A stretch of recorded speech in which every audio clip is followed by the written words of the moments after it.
Alors bonjour à tous, c'est Claire, bienvenue dans cette vidéo où je vais vous parler des énergies pour l'année 2016 pour les scorpions. Donc ça va vous concerner si vous êtes scorpion, mais aussi ça va vous toucher si vous êtes ascendant scorpion ou que vous avez votre lune en scorpion. Alors la première carte, c'est la carte du travail, la carte des projets, la carte aussi des études pour les personnes, pour les étudiants.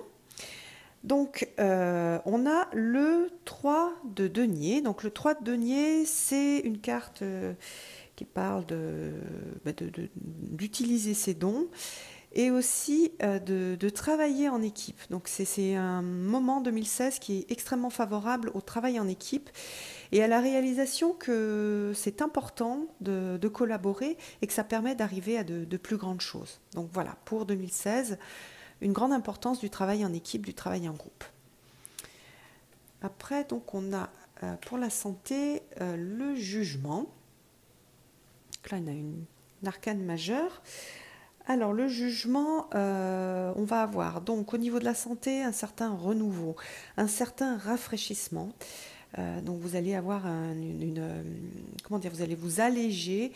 Ça va être beaucoup plus facile pour vous. Si vous avez eu des soucis de santé en 2015, ça ira beaucoup mieux en 2016. Il y a aussi un petit conseil dedans qui nous dit donnez-vous aussi ce que vous méritez, c'est-à-dire pour avoir une bonne santé, il faut aussi mettre les moyens pour l'avoir. Donc voilà, si vous avez l'intention d'arrêter de fumer par exemple, c'est tout à fait une bonne année. Après la dernière carte, elle va parler des relations et de l'amour. Et là, on a une super carte, c'est le 2 de coupe, c'est la carte de l'amour. Donc on va avoir une année sous le signe de l'amour au niveau émotionnel. Donc l'amour, que ce soit pour rencontrer une nouvelle personne, soit pour renforcer une relation, et que ce soit aussi l'amour de façon plus générale, la capacité à rentrer en relation avec d'autres personnes, même si c'est dans le cadre de relations de travail.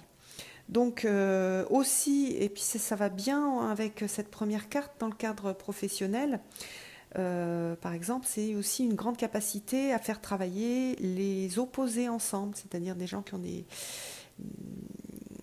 des capacités, des façons de travailler différentes. Il va y avoir une facilité en fait pour les faire travailler ensemble. Donc ça veut dire que vous allez pouvoir vous associer à des gens très différents de vous et de voir que que vous y gagnez beaucoup et que ça vous apporte un plus.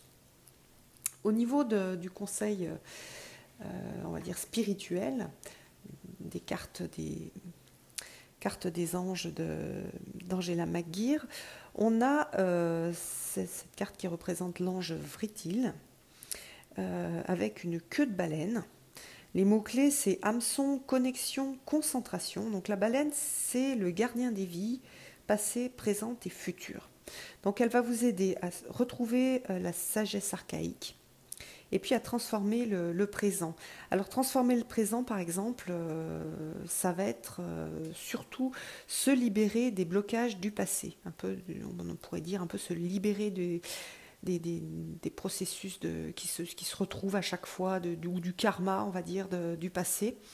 Donc c'est vraiment une super bonne carte. Et ça veut dire que vous allez vraiment vous alléger cette année.